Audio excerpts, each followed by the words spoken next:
ಇದೇ ಊರು ನೋಡು ಯಾವ ಥರ ಐತೆ ಊರು. ಕೈ ಹಂಚು ಮನೆ, ಮಂಗಳೂರು ಹಂಚು ಮನೆ, ತಾರಸಿ ಮನೆಗಳು ಎಲ್ಲನೂ ಒಳಗೊಂಡೈತೆ ಊರು. ನೋಡಿ ತುಂಬ ಸಕ್ಕತ್ತಾಗೈತೆ. ನೀವು ಕೂಡ ಬನ್ನಿ ಇಲ್ಲಿಗೆ, ಇಲ್ಲಿ ಭೇಟಿ ಕೊಡಿ, ಲ್ಯಾಂಡ್ಸ್ಕೇಪ್ ಮಾಡಿ. ಒಳ್ಳೆ ಹೇಳ್ಸ್ಕೊಂತ ಒಳ್ಳೆ ಪ್ಲೇಸ್ ಇದು. ನೋಡಿ ಇದೇ ದೊಡ್ಡ ಬೀದಿ ಈ ಊರಿಗೆ. ನೋಡಿ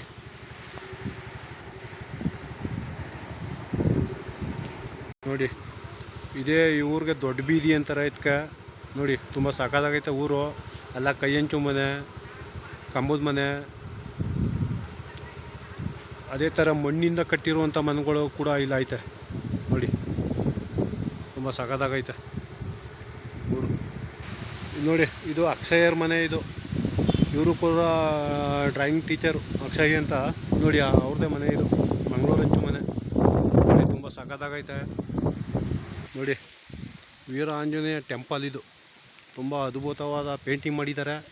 ನಾವೇ ಪೇಂಟಿಂಗ್ ಮಾಡಿರೋದು, ಇನ್ಯಾರು ಅಲ್ಲ. ನೋಡಿ ಟ್ರಿಪ್ಪು ಮಂಡ್ಯ ಮಣ್ಣಿನ ಮಗ ಪ್ರದೀಪ ಮಾಡಿರೋದು ಪೇಂಟಿಂಗ್ ಇದು. ಅದ್ಭುತ ಮಾಡಿದ್ದಾನೆ ನೋಡಿ, ಸಗದ ಮಾಡಿದ್ದಾನೆ ಪೇಂಟಿಂಗು. ಅದೇ ಥರ ವೀರ ಆಂಜನೇಯ ಸ್ವಾಮಿ ದೇವಸ್ಥಾನ ಇದು, ಒಡೆಯಂಡಳ್ಳಿ. ನೋಡಿ ಒಳಗಡೆ ದೇವ್ರು ಕಾಣ್ತಾ ಇಲ್ಲ, ಬಾಗಿಲು ಹಾಕಿದ್ದಾರೆ. ನೋಡಿ ತುಂಬ ಸಕ್ಕತ್ತಾಗೈತೆ. ಇದೇ ಊರು ಒಡೆಯಂಡಳ್ಳಿ. ನೋಡಿ ಅದೇ ಥರ ಬೆಟ್ಟ ಕೂಡ ಐತಲ್ಲಿ, ಅದು ಎದುರುಗಡೆ ಕಾಣ್ತಾ ಬೆಟ್ಟ.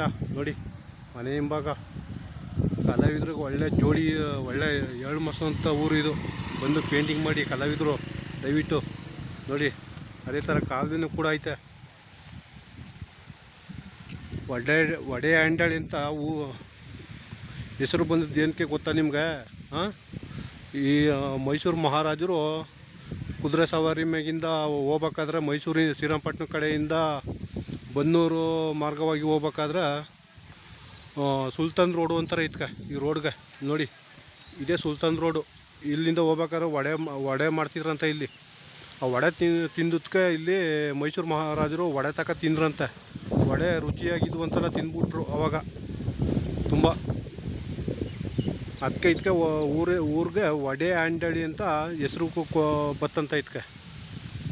ಇವತ್ತು ಕೂಡ ವಡೆ ಮಾಡ್ತಾರೆ ಇಲ್ಲಿ. ವಡೆಗೆ ಫೇಮಸ್ ಈ ಊರು. ನೋಡಿ ತುಂಬ ಸಕ್ಕತ್ತಾಗೈತೆ. ನೋಡಿ ನಮ್ಮ ರೈತರು ಏನು ಎಲ್ಲನೂ ಸಾಕ್ಯಾರ. ನೋಡಿ ಹಸು ಸಾಕ್ಯಾರ, ಆಡು ಕುರಿ. ನೋಡಿ ನಮ್ಮ ರೈತರು ಕೂಡ ಆಡು ಕುರಿ ಹೆಂಗೆ ಸಾಕಿದ್ದಾರೆ ಅಂತ ನೋಡಿ. ತುಂಬ ಸಾಕಿದ್ದಾರೆ, ಆರಾಮ್ ಥರ ಮಾಡ್ಕೊಂಡು ಮನೇಲಿ. ನೋಡಿ ಅದ್ಭುತವಾದ ಊರು. ಬನ್ನಿ ಒಂದು ಟ್ರಿಪ್ ಲ್ಯಾಂಡ್ಸ್ಕೇಪ್ ಮಾಡಿ. ಕಲಾವಿದರು ತಪ್ಪದೆ ಇಂಥ ಊರಿಗೆಲ್ಲ ಭೇಟಿ ಕೊಡ್ಬೇಕು ನೀವು ಬಂದು. ಕಲಾವಿದರು ಯಾವ ಥರ ಹಳ್ಳಿಗಳವೆ ಅಂತ. ಇನ್ನೂ ಯಾವ ಕರೆಕ್ಟಾಗಿ ಮುಂದುವರೆದಿಲ್ಲ ಹಳ್ಳಿಗಳು, ಎಲ್ಲ ಹಿಂದುಳಿದ ಹಳ್ಳಿಗಳೇ ಇವು. ಕುಗ್ರಾಮ ಅಂತಾರೆ, ಹಿಂದುಳಿದ ಗ್ರಾಮ ಅಂತ, ಕುಗ್ರಾಮ ಅಂತ. ನೋಡಿ ತುಂಬ ಸಕ್ಕತ್ತಾಗೈತೆ.